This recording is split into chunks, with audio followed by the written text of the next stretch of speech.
Hi, I'm Joe Bazzi with the Ohio Liberty Council.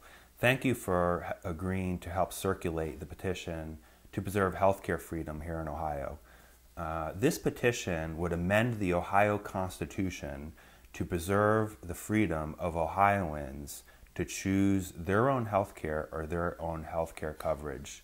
However, if you're going to circulate this petition, it's important that you understand and follow all the rules that go along with petition circulation. So I'm going to talk about those rules. First, I'm going to give an overview of the petition packet.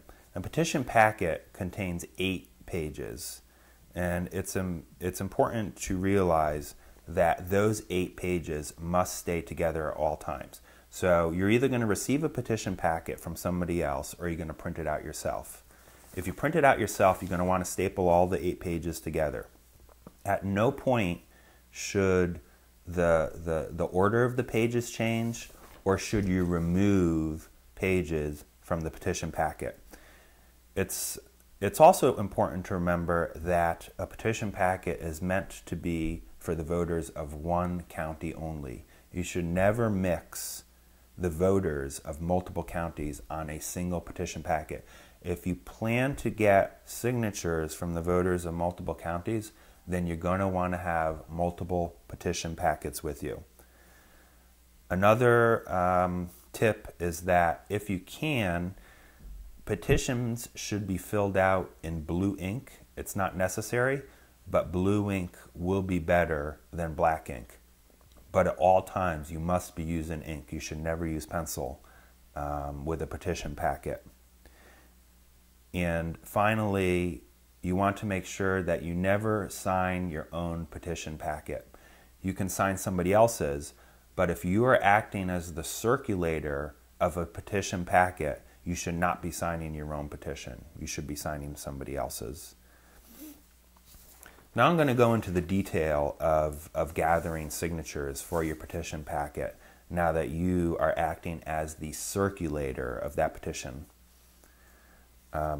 When you're going out to gather signatures, the first thing you want to do is ask the person who you're asking to sign if they're a registered voter. If there's not a registered voter, there's no point in having them sign the petition packet.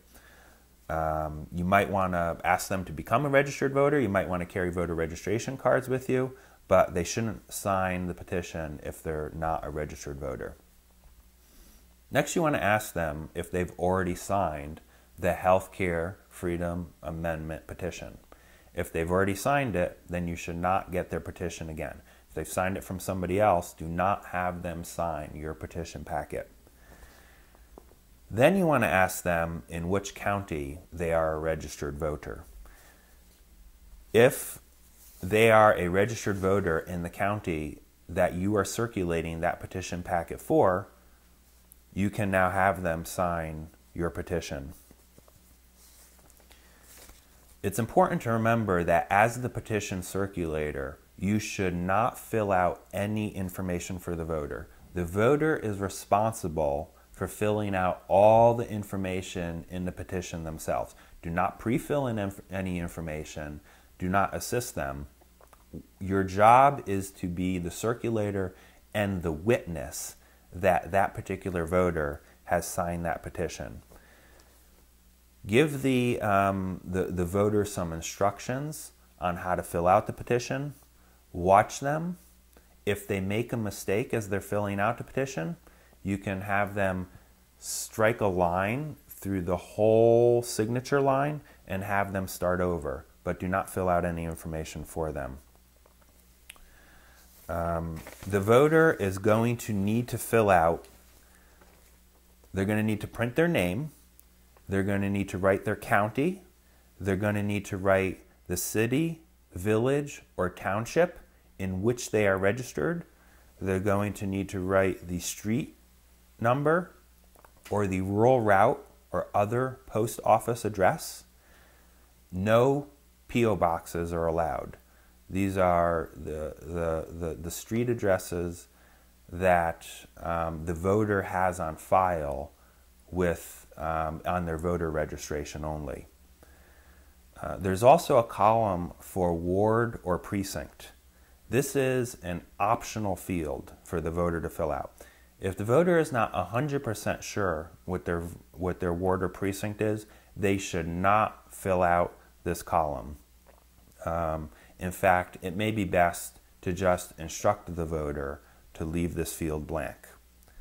And they're going to need to, in addition to putting in their print name, they're going to have to put down their signature, and then they're going to have to put down the date that they signed the petition. Make sure they're not putting their birthday or some other date. It has to be the date they signed the petition, and it has to be the full date, month, day, and year. Make sure they do not forget to put the year in.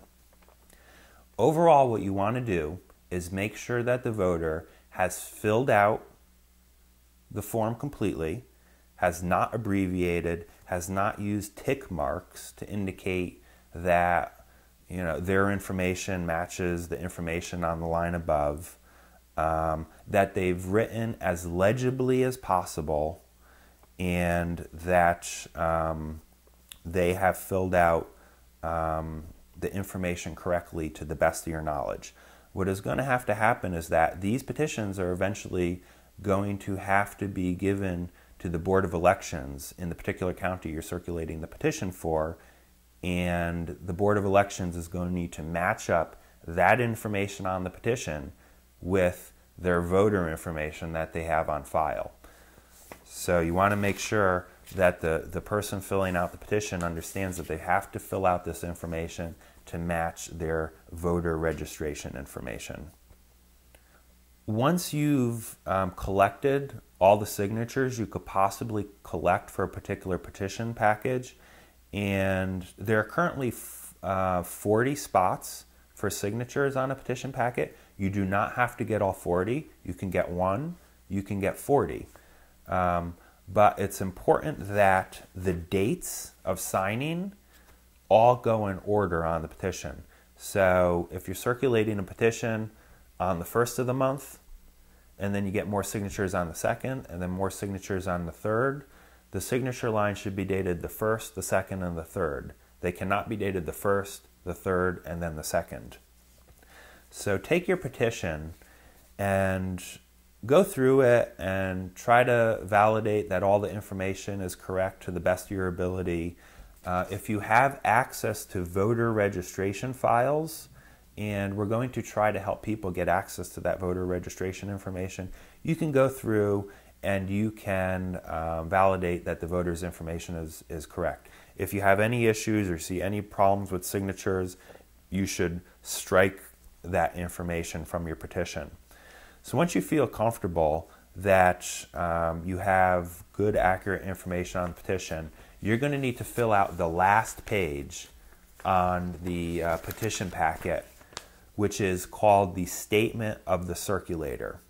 In the Statement of the Circulator, it's important that you make sure that you fill out all necessary information in this statement. Sometimes people leave fields blank, and then we have to invalidate those petitions.